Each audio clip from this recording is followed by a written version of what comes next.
and stupid. So I was like, let's do something stupid and hilarious. I have something in mind. I'm like, let's see, for me, the Garmi step is, it's like a risky step, you know what I mean? And when we did it, I was like, okay, so once the song releases, it's either everyone's gonna hate it or everyone's gonna love it. So I thought, how can everybody love it? Make this step fun. You know what I mean? Make it fun. So this step is only fun when guys do it, to be honest with you. So when we went on Dance Plus to promote the song, I had gone alone to promote the song. I did the step, I did the performance, but when Raghav did the step, it just became the most hilarious thing in like ever. And he did it in the most fun way. And suddenly everyone just saw it in a fun way, like, the Garmi step, this is gonna be fun. And then suddenly I saw Salman Khan sir do it on Big Boss. So then it became this thing where it's like all guys wanted to do it. Then all guys started doing it in all the weddings, all the events in the weddings. I saw guys were competing with each other to do it. So suddenly it's become this cool thing, like, yeah, like the Garmi step, and moms are doing it with the kids, and the little babies are doing it. So everyone's doing it. So I was like, this is perfect. This is exactly what I wanted. And that video with Bacha facilitated that perception of the step. And all I said to Bacha is like, listen, I just need you to trust me. I have this idea where I literally taunt you and haunt you to do that step, because I wanted the Garmi step to become this thing where even if you don't like the step and you think it's like overdone or this, eventually when you hear that drop of that, hey Garmi, you also want to do that step. You can't control yourself, So kind of it's just marketing secrets that I taught myself. And I'm very glad Bacha was very supportive to come all the way down and shoot it. And we shot it really quickly. Because my building doesn't allow me to shoot anything. They don't give me permissions for nothing. So we literally, the security was running after us and we were taking shots, So, but yeah, that's just the day in the life of Nora. There's so many things. Like I'm imagining the security calling up somebody like, "Sir, Badshah, pata nahi kya kar rahe niche." I think the security guy also saw the step, and I'm sure after you all left, he also did it on the floor. Yeah. Probably. Like even the boy in the end that comes and brings the water, that's my assistant, And the Starbucks, we literally attacked the Starbucks people. We just came with the cameras. We're like, listen, we just need to take one shot. We just need 2 seconds. And there's a line of people, and they're like, what's going on here? And I'm yelling at my creative, like my DOP guy. I'm like, go behind the counter, just run, don't wait for them. And then he's like running behind the counter and he's stealing their hat. He's put their hat, he started shooting. I'm like, Bacha, chalo, action! It's a one shot. It's just crazy. But yeah, this is the best part of my career, to be honest. This kind of stuff, what I enjoy. I've seen how you really do market your videos. Like you always have a vlog of every show that you do on your YouTube channel of making and everything, which I think is pretty cool how you do it. Yeah, of course, definitely. See, my YouTube channel, I was very clear I wanted to have my own content. So when I opened my YouTube channel 11 years ago, I was in school. I didn't know what to do with it. I posted my first ever big school performance video on that, which was called The Bird and the Scorpion. And at that time, everybody in my school, in my area was talking about that performance. So I was just really hyped about it. So I was like, I gotta put it on my YouTube channel. And then after that, I didn't really have anything much to put. When I was struggling to get noticed in the industry, I started putting up my own dance videos on YouTube, my YouTube channel, and I started putting up my own comedy videos because I was like, maybe someone might stumble across my channel and see my talent. That's how I was thinking. But then when I blew up, I was like, all right, cool. So we're going to take care of my channel now. We're going to really push my channel. And I decided to make sure it becomes a platform where I release my own music and where I release my own vlogs and my own BTS stuff, so that I have a platform to put my own independent music, because I work on my own international independent music, and also a platform where people can get to know me for who I am, because I think it's very important. Maybe this was not the case in the 90s or the early 2000s with actors and stars. There was a certain stardom that was there because you couldn't reach to the artist and you couldn't actually get to know the artist. So there was a mystery about them. But now I think that mystery doesn't work anymore with our generation, especially because of social media, and we're just hungry to like, we're just in everyone's business, you know? So we just love that. And that's how we are like programmed now. And I always said to myself, besides my dance ability, my acting ability, which inshallah people will start seeing soon, and my persona, people should love me for my personality also, because I love certain stars because of their personality, sometimes more than their work. So the best way for people to see who I am and understand me and relate to me is through my vlogs, through my videos on YouTube, where they can see my life, they can see my struggle, they can see what all it takes to be where I am today, because that also fuels inspiration. And when I'm ready to pack up, you know, and just take care of my kids, I want that people should say, you know, Nora inspired us. Jobie, whatever she ended up doing, whatever history she made, she inspired us. And I think that's more important than, you know, breaking records or views or whatever it is. Yes, it's quite interesting about the mystique is not there, and I don't think anyone really misses it, because I'd rather know a little bit about you than go like, who is this human being? Yeah. But before we take Sonali's question, I gotta say, if you're watching the stream, please give a like. Lots of people commenting. I will, again, as I said, take your questions. We've already got one from Akshay Dua, who says, big fan, Nora, following you from the very beginning when you started in Nepal. OG follower. OG. The original. Thank you. You started in Nepal? Is that a fact? Nah, he's from Nepal. The guy. Oh, okay. Yeah. Okay, I was like, oh, that's an even more interesting story. That would be crazy though. Yeah.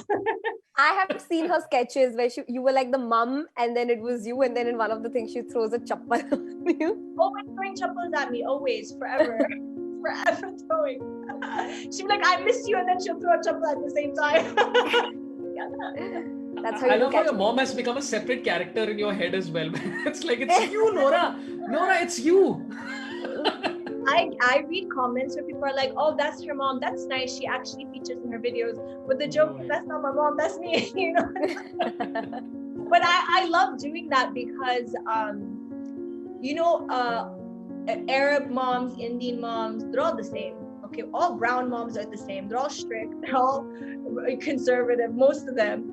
And they all, you know, they all live their life, but they don't want their kids to live their life. You know, it's crazy how moms are. And I found my upbringing, my protective, conservative upbringing, at that time was not funny. At that time was scary. But now that I'm older and stuff, I look back and I meet a lot of other women, and men also, who had the same upbringing, and we all laugh about our stories, you know. So I thought, what's the best way to relate to my younger audience than to show them that, listen, we all had that mom, you know, we all had that you know, upbringing where we were never allowed to do anything.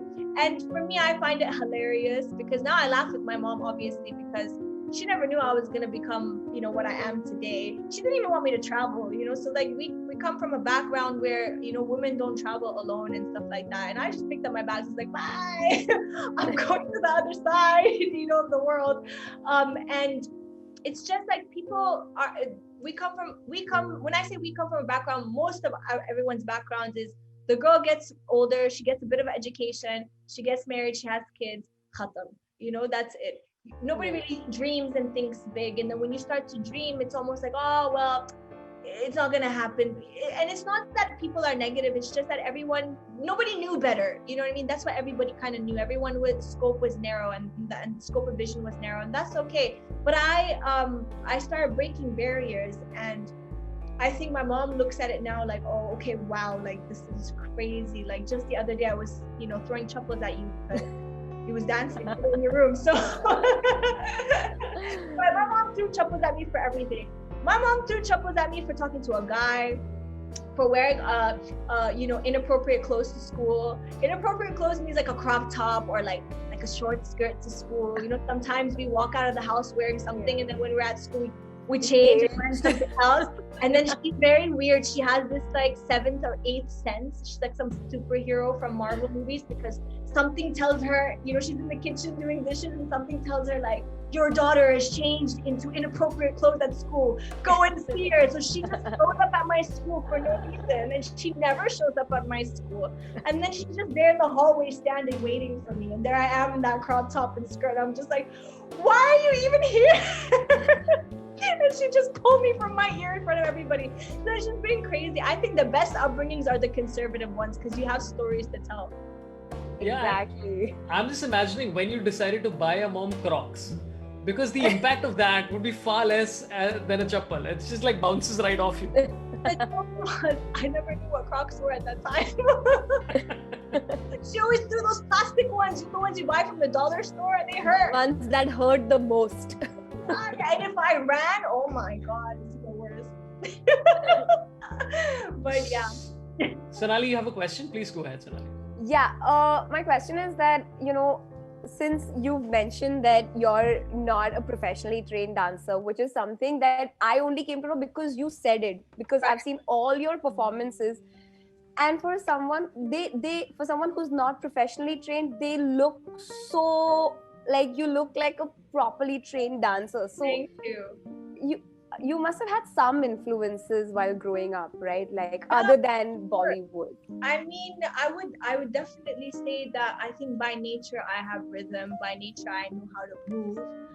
That's something that if it wasn't inborn with me, then I don't think I would have been so confident to pursue this career path.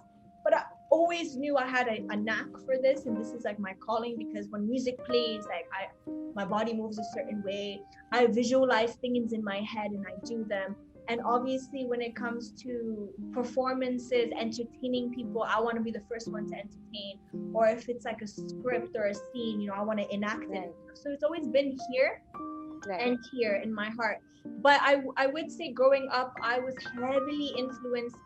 I mean, other than Madhuri ma'am, which I was heavily influenced for many, many years, and Helen ma'am, my influence, Western influence, would be like someone like Shakira.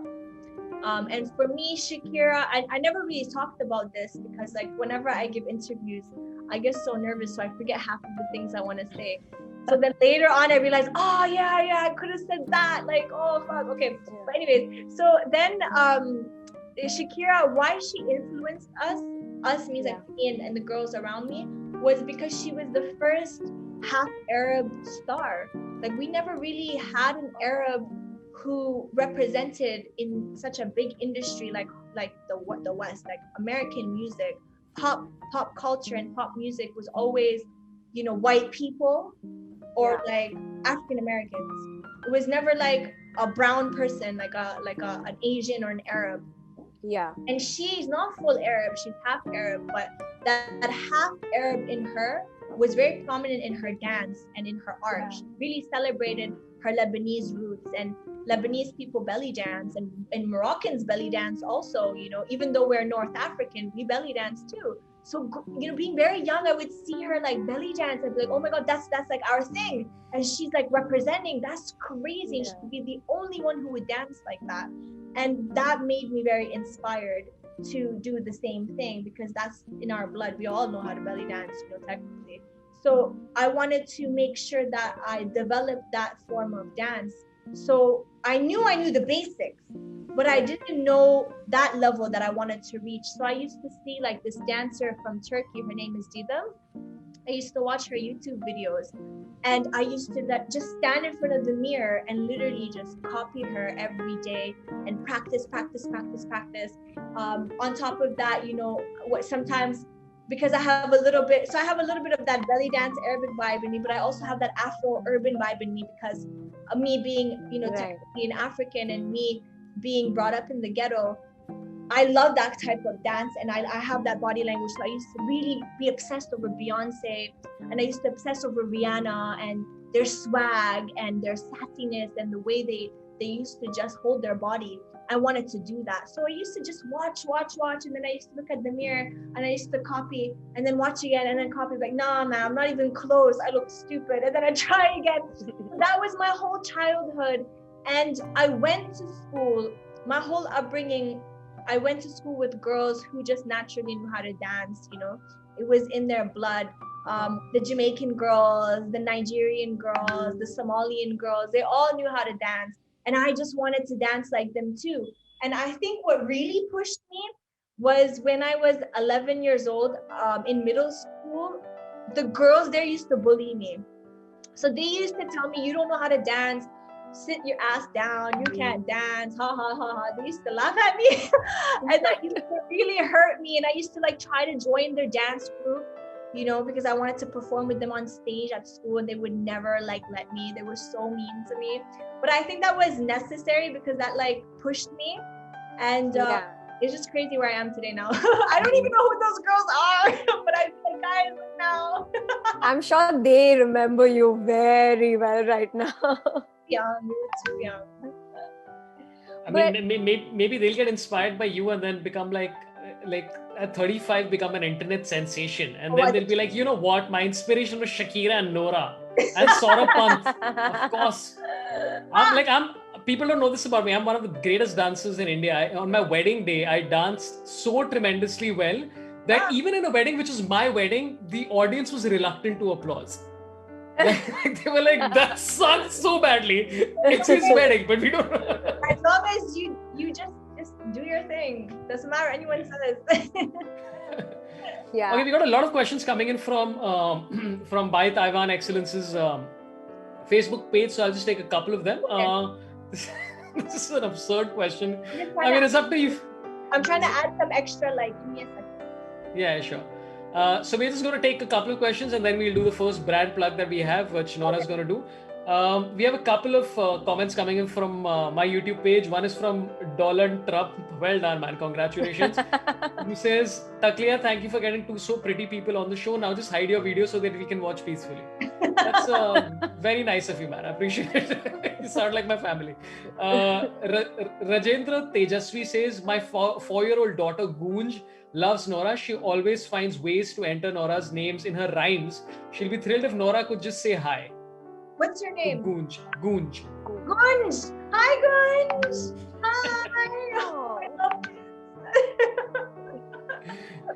See, just for that, now you guys got to give a like on whichever page you're watching. Whether you're watching on Facebook or YouTube, please give a like. And I'll just take one more question, which is from the Facebook page of Taiwan Excellence.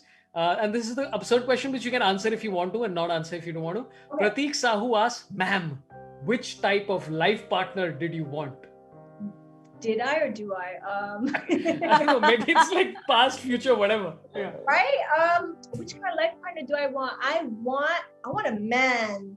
I want like an alpha male who knows what he wants, very focused in his work and his personal life. I want a very nice guy, and he should be tall also. I really want a tall guy.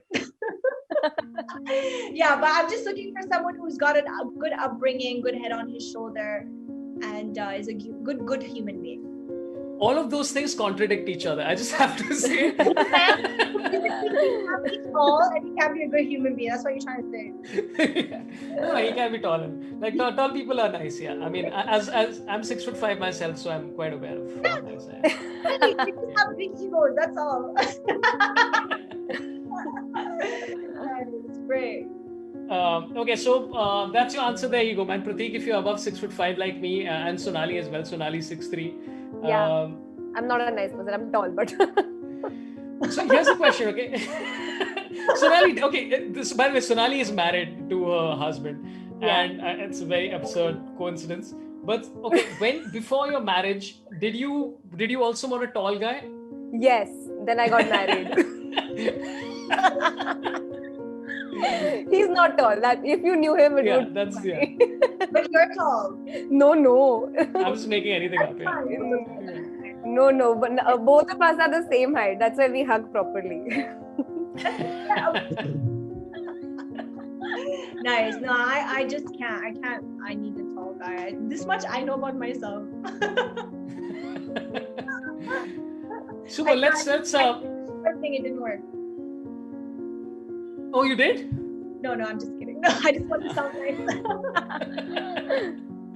Okay, we got to thank some of our sponsors. So our first sponsor is, of course, Luftkey Air Purifier. Nora has it. Nora, do you want to talk about this wonderful product? Okay, cool. So do you want to see it? Yes. Okay, so here it is. Here's the bad boy. And it's great because it's compact and it's small, so you can carry it in your bag. You can take it along with you wherever you need to purify the nasty, dirty, corona contaminated air. And why we need air purifiers now is because it's good to purify the air from dust, from any potential viruses and bacteria. So this is great. I really recommend this, especially because it's portable and it's compact. You know, Nora, I have it on good authority that it has SPP nanotech technology. Did you know that? I did know that. Yeah, isn't that crazy? And did you know it's compact and it has no setup and energy efficient, eco-friendly, filterless? That's why I said it's portable. Yeah. You take it. See, we both know so many things about the product at the back of our minds. But yeah, air purifiers are definitely important these days. Yeah. And Ki, by the way, QI is the product. It means in Mandarin, it means air. So it's air, which is also great. It's an air purifier and it's very nice. So for products exactly like this, please head to buytaiwanexcellence.in. Show our sponsors some love. A lot of you guys have done it before. Go out there and subscribe to the mailing list so that they feel like, hey, this is something great these people are doing. So please go out there and show some love to them, to Taiwan Excellence. And thanks, Nora, for that lovely pitch. And yeah, the key, Luft Key is the product. Thanks a lot to Luft for giving it to Nora and not to me, huh? Just saying. Super. So go support our sponsors there. Let's take a few more questions which are there from the YouTube page. Aditi Patil says, big fan, Nora. I learn dance from your videos. She seems to be a good friend of Shraddha. What is that equation like? Me? Oh, she's yes. lovely. Shraddha is lovely. She's just been a great positive person in terms of just being a great positive colleague, and she's always supportive. And obviously, even her father is very sweet. When he came one episode where I was judging on India's Best Dancer, he was a guest, and he was very, very, very loving and very supportive. So yeah, everyone, Shraddha, her dad, everyone's just very, very sweet. So yeah, Shraddha's amazing. Shakti Kapoor actually came on Kapil Sharma's show, I think a few days back, and it was actually quite a lot of fun because he was quoting and giving comebacks, which I was like, what? It was great. On Kapil's show? Yeah. Yeah, every time I go on that show, me and Kapil just at it.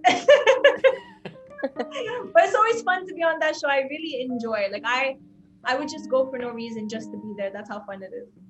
Yeah. Sonali, you have any questions? Please go ahead, Sonali. Sonali, please proceed, Sonali. I will not interrupt you. Sonali, please. Sonali, go ahead, Sonali.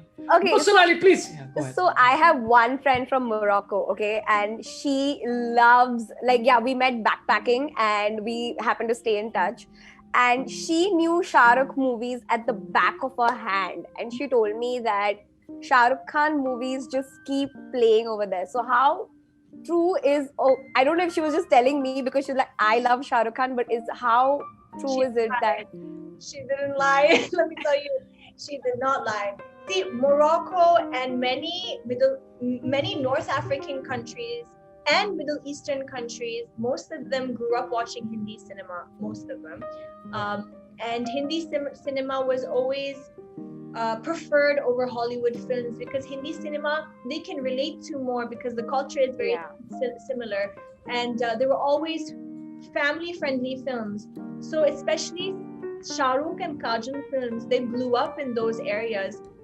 Because people just loved everything about Shah Rukh Khan, his romance and the way he was portrayed in the films. And it was just almost like a fantasy world. The dance, the music, everything that Bollywood is famous for today is the reason why a lot of Moroccans and Middle Eastern and a lot of other North African countries followed Bollywood. If I speak about Morocco in particular, the biggest Indian star will be Shah Rukh Khan. Hands down, it's him. Right. Everybody knows who he is in Morocco. Even if it's like a random person in a village who's not even educated will know who Shah Rukh Khan is. When Shah Rukh Khan comes to Morocco, the kind of reception he gets and the kind of welcoming he gets is mind-blowing. Like, I don't even know a Hollywood star that will get that kind of love and appreciation. He's been to Morocco a couple of times where he's also done like campaigns, like ads and stuff. So I know he's just so sellable, and people are obsessed over him. It's crazy. Like, you have people who don't even know Hindi, but they know all the words to his songs of his films. Like, my friend, she knew all the lyrics to Leja Leja. Yeah. Oh, that's nothing. Like, I've seen, it's actually amazing. It's amazing because, you know, if you think about it, it's where you see cultures and language, they just merge. Like, there's no differentiation. There's no more borders. Oh, we are from this, we are from here. Nobody cares about that. Suddenly everybody is in it for that same thing. And the fact that someone like Shah Rukh Khan, who's Indian, can appeal to non-Indians and can appeal to different cultures and people who speak different languages, for me, that's beautiful. When I came to India, I had that hope and dream that I also, being a non-Indian, can appeal to Indian audience. And then once I appeal to Indian audience, I can grow to appeal to different type of audiences. Like, there should be no limitations, there should be no borders. Cultures and languages shouldn't differentiate each other. So that's why I also love music, because music has no language. You can hear a song in a different language and you may not know that language, but you can fall in love with that song. And music is also an outlet to bring different cultures together and to celebrate different cultures. And Shah Rukh Khan is a symbol for that. For me, I think he's the poster boy for that. And you guys, I feel India should be very proud of what Shah Rukh Khan's impact is globally. I speak of Morocco because I know that, but I also know that globally he's left a mark that maybe another star won't be able to do. It's very crazy, like the kind of impact he's made. He's one of the reasons that a lot of people have come to India. Like, my friend, she's Moroccan and she lives in India, and she's married to an Indian guy, and she only came to India and married him because of Shah Rukh Khan. And she said it. She's like, I'm married because you're gonna take me to India, and then I'm gonna go to Manna and I'm gonna meet Shah Rukh Khan. Like, that's the joke that we have in our circle. And I really salute Shah Rukh Khan. Like, he's an inspiration to be able to be loved by people globally like that. Morocco, especially, because that's my motherland, you know. It made me feel excited to become a personality in India, because now Moroccans are very proud of me and very happy because they're like, she's our Shah Rukh Khana, you know what I mean? So it's like like that. Woo! So you think people are going to come to Morocco and they're going to marry people there just because they're like, listen, I want to go stand outside Nora's house? You imagine? Oh my God. But my favorite bit of gossip that I have is that KRK has a bungalow in Dubai, which is called Jannat, and it's supposed to be like Mannat. And I'm like, that's still one of my favorite bits of gossip that I've ever found in my life. I didn't know that. Yeah. But by the way, it was so interesting that you mentioned about Shah Rukh Khan's popularity. I think when he did that Netflix interview with David Letterman, on our next guest is whatever. And I think even David Letterman was surprised that, because I genuinely think that it's obviously changing globally now, where people are beginning to realize that, you know what, there's Indian culture, there's Japanese culture, there's Chinese culture, and it's massive droves and massive millions and billions of populations who are obsessed with certain people that probably the West is not even aware of. It's quite interesting that Shah Rukh Khan, if you're purely going by numbers, might just be the most popular person, most popular actor. He is the most popular actor in the world. It's a fact. Yes, it's the numbers don't lie, and the impact doesn't lie. And I mean, I don't even know Shah Rukh Khan like that, but you have to give credit where it's due. I don't know how the man did it at a time where social media wasn't even popping.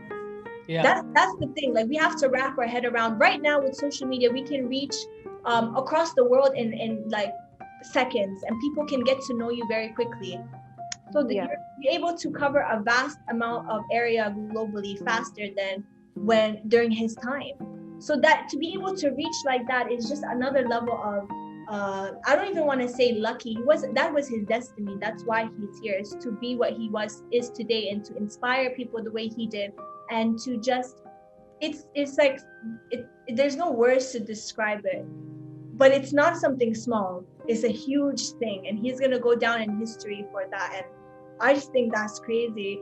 You know what's also really cool is that if you look at the history of Bollywood, and if you look at the history of Arab culture and North African culture, there are a lot of similarities, and there were a lot of influences also.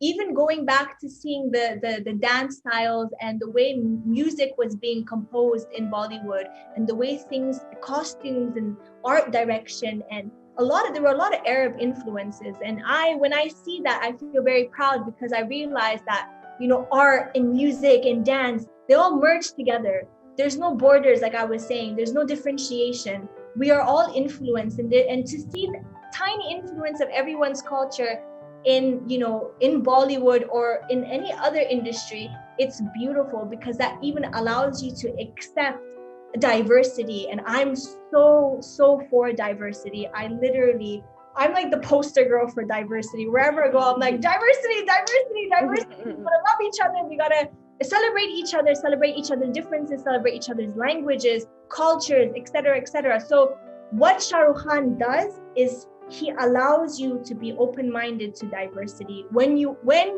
speak about non-Indians loving him.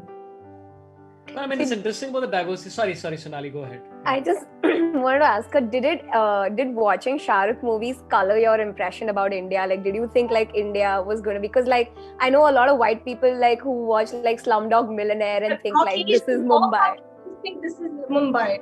Yeah. Definitely. No, I mean, definitely I would say when you become obsessed with that world of Bollywood, you do have a certain perception and a certain idea. Yeah. Did you think everybody was going to be a Rai Chand, and you're like, oh my god, who is this Patel and Jadhav? No, you know what I was thinking? I mean, I'm sure a lot of girls, like if we talk about my upbringing in Canada, I have a lot of my Somalian and Kenyan friends. Like I have a circle of just, Somali and Kenyan best friends, and all of them are obsessed with Bollywood. All of them. I have one of my Somalian friends can speak Urdu and Hindi. Oh, wow. Like, it's crazy, and she never left Canada. So their obsession about Bollywood films and Shah Rukh Khan is that all Indian men are romantic like Shah Rukh Khan. So they're literally date Indian men thinking they'll be like a Shah Rukh Khan, and the minute he's not even 1% like Shah Rukh Khan, it's like nah.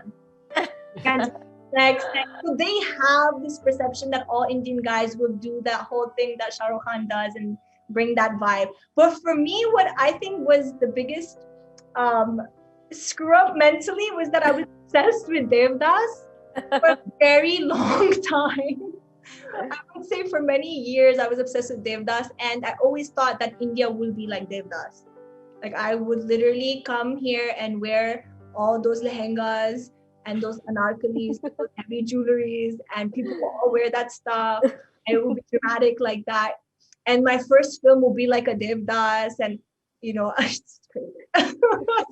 I genuinely thought that you land up in India and just find everybody's an alcoholic. Like everybody's just like, dude. And the lockdown has made some of us Devdas, but without any love interest. Yeah. We're just like, yeah. That melodramatic, theoretical aspect of Sanjay Leela Bhansali films, which I adore. I'm just going to take this time, if Sanjay Leela Bhansali is watching, please cast me as a lead in your next film. I had to take that chance.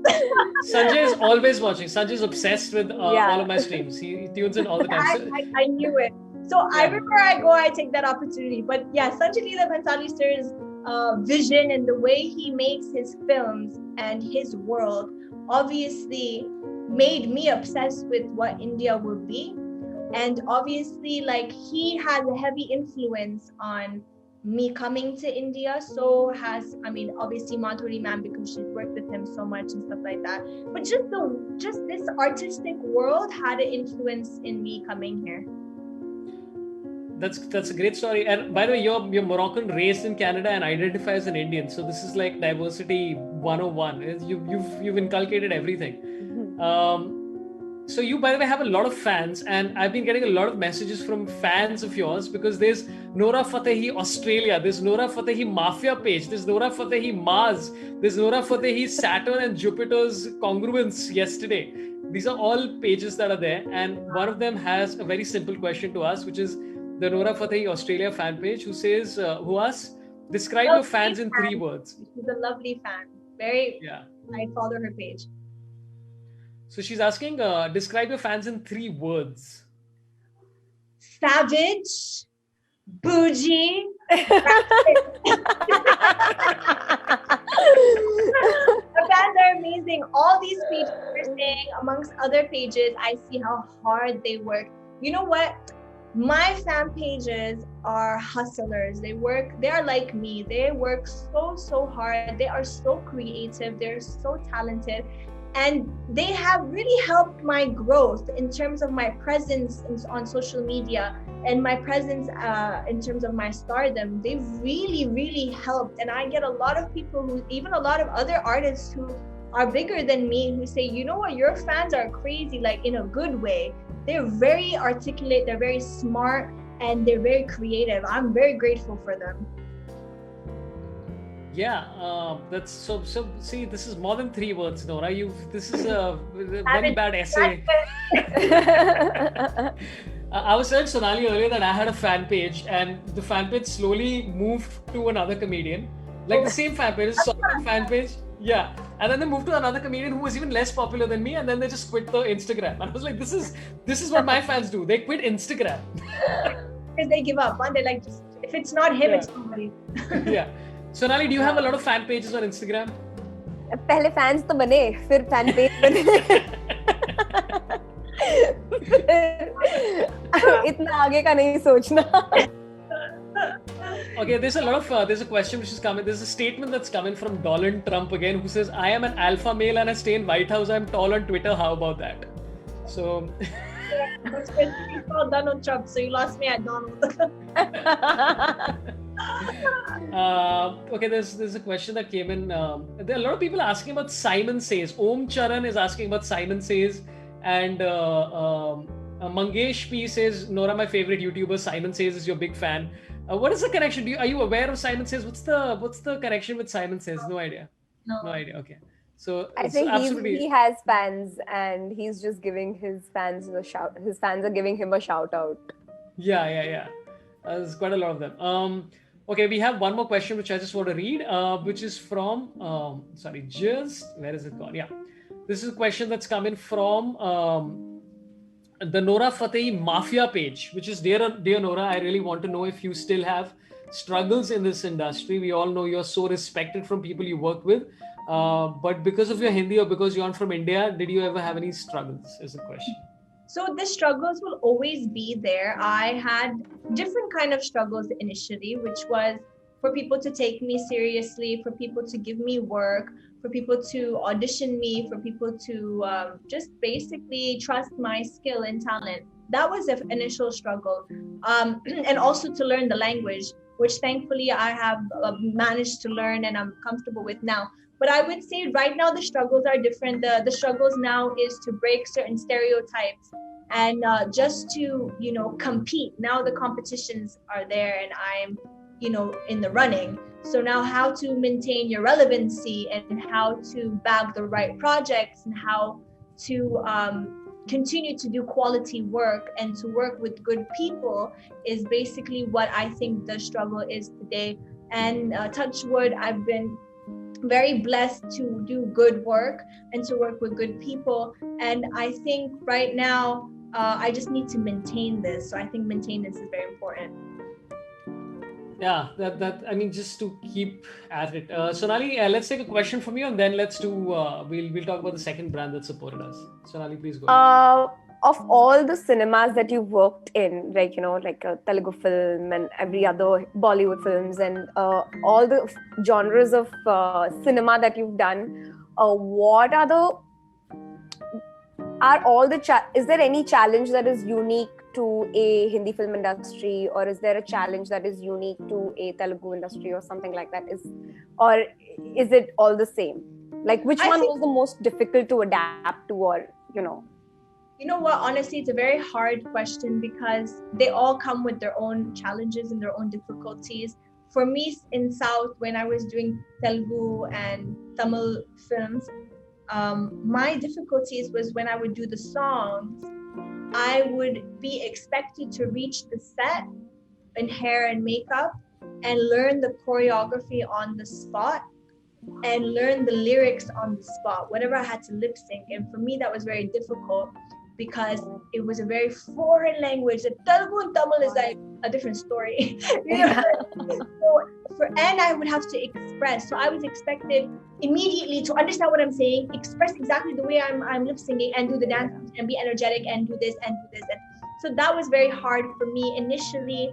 But you know what's crazy? It made me more seasoned as a performer.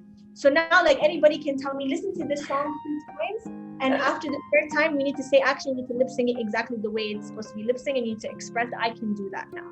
So it really did season me as a performer. Yeah. But that would the difficulty was there, and of course, coming here, I think mainly time was the difficulty. I felt like it was just taking a lot of time. I just kept seeing people getting opportunities, and I used to get very frustrated, and I used to be like, but I can do better, but I have a better talent, but I have a better. So you get into that mental space where you feel like time is of the essence, and you feel like so many opportunities are just slipping away from you and they're going to other people. So that would make you very sad. So I think there was a point where I would get, the word is sad. I would just be so sad, and I'd feel so discouraged. But at the same time, I have this like, badass personality of mine who'd be like, no, stop, get a hold of yourself. You're gonna do it. Just wait. It's all a matter of time. You're gonna kill it. Like, so it was always this like bipolar conversation happening in my head. You have a very, very motivational Beyonce inside you. Her alter ego is savage. Ratchet. Her name is Noriana. That's literally my alter ego, and she is crazy. Like, she says some crazy stuff in my head sometimes when I'm like at an audition or at a meeting. I'll tell you a funny story. I literally, like, I'm just gonna give you like upar se information. So basically, for a certain film, I had to audition 1,000,000 times, okay? And this director was just not like, he was making the audition hard on purpose, okay? And I would keep coming to audition, and I really wanted this role, like badly wanted this role. And I started feeling very intimidated, and I felt very let down because I'm like, nothing I'm doing is good enough. And so then Noriana just came out of nowhere, and she's like, no, bitch. We're not doing this today, okay? You're gonna go to that director and you're gonna lecture him about why he needs to take you.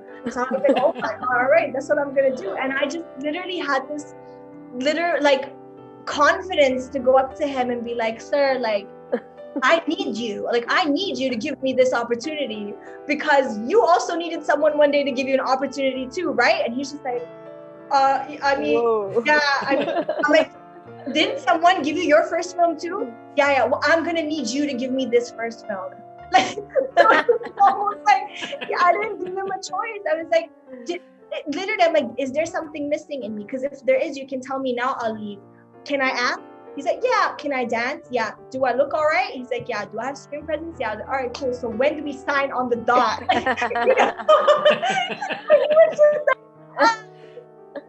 Like, I'm giving you literally 24 hours. I'm waiting by the phone. Let's do this so that I can start workshops, I can start training, and I can kick ass. So then he's just like,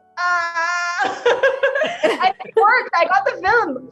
So I mean, obviously the audition was good too, but it was that confidence in that aura that's so important. And when you struggle for a long time, your self-confidence goes down and your self-worth goes down, and you forget who you are and why you came here to begin with. So I feel like that Noriana aspect of me has helped me, because you are, as an artist, you are your billboard, you are your hoarding, like you are your PR machine. There's nobody that can sell you the way you can sell yourself. And I forgot that in the middle of my struggle. So afterwards, I realized, no, I can't expect anybody to get me work except me. So I need to really sell myself, because if you're confident in yourself, then you literally persuade the other person to believe it. So just like we're selling stuff, right? So when you sell something, you're like, it's got these features and it's this and it's amazing and you should buy it and you should use it. That's what we have to do to ourselves too. That's a very intimidating, like you're making the person taking your audition more intimidated than you are. Because that person's like, dude, I gotta give her, she's coming for the audition, I gotta give her the signing amount. This is like, this is pressure. I was inspired right now in this. I'm like, I'm gonna make a episode of myself right now. Yeah. Like, honestly, let's be realistic. I jumped on a flight at the age of 22 with hardly any money from Canada to India. I've never been to this part of the world in my life. And all my people back in Canada were laughing at me saying, haha, you're going to be back in a month or so. Like, what are you going to a developing country for? I just was so ballsy to do that. And I came here, and I landed here. I didn't know a soul here. I didn't know anybody. And I was like, I'm going to be a star in this country. You know, so that confidence, it's so important. That confidence in that self, you know, drive is so important. And, you know, sometimes you lose it in between, but I got it back again. And it really does help. It's the only way. Sorabh, you're muted. We've learned a lot about Nora's way, and we should find out about Annie's way, who happens to be one of our sponsors. And before we talk about Annie's way, please like the stream if you enjoyed it, share the stream, do all those nice things that people do. And over to you, Nora, talking about Annie's way. Yeah, okay, so this is really interesting. Annie's way. It's a face mask, and what I like about the triple rose Annie's face mask is that it comes in 3 roses. So you have the red, you have the black, and the white rose, and each rose has its own function. So it illuminates your face, it hydrates your face, it brightens your face. And I really love this, especially now because with work and with stress, and I think a lot of people have a stressful lifestyle, it's very important to take care of your face. So applying a mask like this is a great formula to keep your face and your skin glowing and hydrated, and it repairs your skin, it rejuvenates your skin. So, and it's jelly, so it's moisturizing. See? Oh, that's nice. Like, I use it here, as you can see. Annie's way has really helped quite a lot. Going on the shelf. It is, yeah. It's because, see, you know what, Nora, I don't know if you know this, but it has rose flower water, helps to brighten dull-looking skin. Not only that, Nora, you'll be happy to know. That's why I said it's got 3 types of roses. So it's got a black rose, white rose, and red rose. And so each rose has its own properties. And rose water is a very refreshing ingredient, and it's very good to hydrate your skin. Awesome. So again, like Annie's way, there are other products also on buytaiwanexcellence.in. Head over there, check out the products, and support our sponsors. Thanks a lot, Nora. And also, that was a sponsor, so thanks to them. We got to do a fun thing where we got to talk to a couple of people who are contest winners from Taiwan Excellence's Instagram page. Before that, we have to say goodbye to Sonali Thakur. Sonali, thank you so much for coming. Appreciate it. Thank you. Thank you for having me. Thank you for your lovely question. Thank you. Bye, Sorabh. See ya. Bye, Sonali. Thanks a lot. Super. So we have 2 people who won questions from, who won sort of the contest from Instagram, and I'm getting weird messages saying, okay, I don't know why somebody's sending me this Instagram where somebody's sending a message saying, please tell Nora to take my name, Naitik, please. I'm really crying. Please say her I'm waiting. I'm a 15-year-old boy of Nora. Please tell her to take my... So if you can just say the name, Naitik. What is Naitik? Naitik, yeah. Naitik! Thank you. There you go, man. You got to wish. There you go. So let's bring on our winners who are going to ask Nora 1 question each, and then we're done with you. Again, for everybody watching, I'm sorry I couldn't take everybody's super chats. Tried my level best. There's a lot of questions coming in. First up, let's take a question from... from our first winner, which is, of course, Vinay. Vinay, please come on and ask a question to Nora. Vinay, wherever you are. Vinay. Hello. Hi. Hello. How, Nora? How are you? I'm good. What about you? I'm good. Nice to see you. Yeah, you. Same here. I'm able to hear you? Yes. What's your question, sweetie? First of all, let me tell you one thing, that I'm a big fan of your dance style, especially your belly dance. Seriously, you nailed it in songs like Dilbar from Satyamev Jayate and Kamariya from Stree. Thank you. Yeah, seriously, you killed it. Your performance is mind-boggling, I would say. Thank you. Yeah. Vinay, what's your question, man? Pooch le. Yeah. So my question to you is, what is the secret recipe behind your dance moves? and also tell the inspiration in the dance industry that that the person you inspire the most, or have you been through like tough times that person inspire you in the difficult times. So my question is that. So my secret ingredient, is that what it is? Yeah. I would say self-confidence, just being very, very, very confident in what you're doing. I think that's what really helped me. And in our industry, I had many inspirations. For example, I always say Madhuri ma'am is still very much my inspiration. Helen ma'am, very big inspiration. Also, just looking at the growth or the evolution of Bollywood in the last few decades, all the different heroines that came across really always had an impact as a performer, and I always get inspired by their work. Okay, nice to hear Super. from your side. Thank you. Thanks, Vinay. Thanks for your question, man. Yeah, thanks for letting me you in. Thank you so much, Sorabh sir. Gayab ho gaya bhai. Hi, Thanks, man. Appreciate it. Yeah. Next question is from Khushi. This is the last question we're going to take. Khushi, please come on and ask your question. Khushi, पूछ लो क्या सवाल है आपका? Khushi. Hi, Khushi. There you are. Hi. Khushi, you need to unmute yourself, please. There you go. Now, yeah. Hi, ma'am. आपको How are you? आवाज आ रही? Hi, ma'am. I'm fine. And you, ma'am? Ma'am, I am Khushi Kabutarwala from Surat. Ma'am, मैं आपकी बहुत बड़ी fan हूँ. Thank you.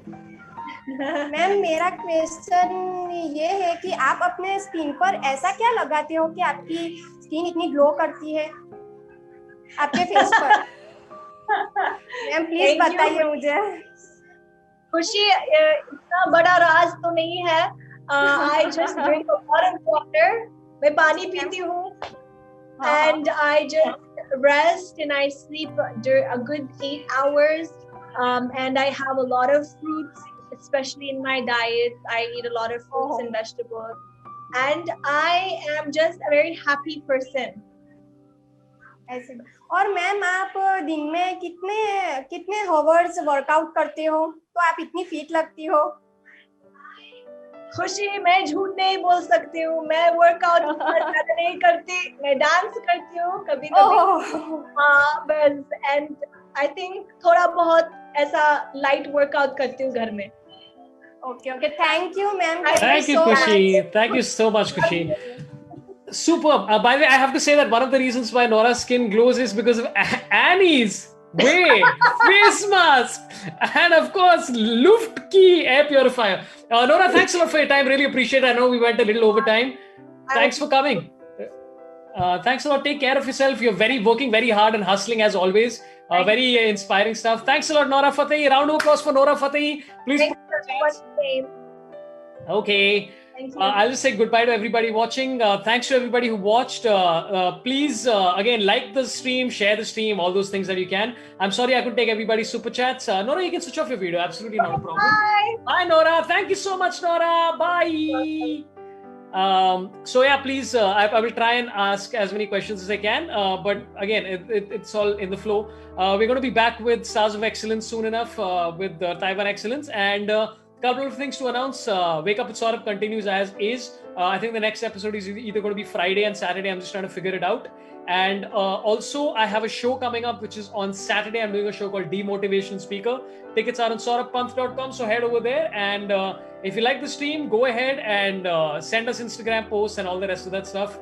Send us DMs. And thank you for everybody watching. Thanks to all the mods, Sharanya Deva, Devesh Srivastav, Raghav, Bhargav, sorry. And of course, Dhanush and Kajol, if you guys are there. Thanks to everybody from Taiwan Excellence. Thank you everybody for tuning in. I will just read out the names of the people who, by the way, I couldn't read the super chats from. Tanmay Gupte, first of all, welcome to level 1. I appreciate it. Donald Trump was anyway on fire, so that's fine. Subhajit Parekh, sorry I couldn't take your question. Mandar Tendulkar, sorry. Thanks a lot for your super chat. Aditi Patil, we took your question. Shushti More, thanks for your question. Akshay Nathu, as always, appreciate it. Sucharita C, thanks a lot. Mangesh B, thank you so much. Muskan Sharma, Aviral, Samdarya, and Utkarsh Gangal. Thanks a lot to everybody, guys. Really appreciate it. Take care of yourselves. I will be back in the second channel doing something about anime and the second season of Attack on Titans as well as the third. So thanks for tuning in. Take care of yourselves. Love you all. Goodbye. Marry me. Tata. See you later. End the stream.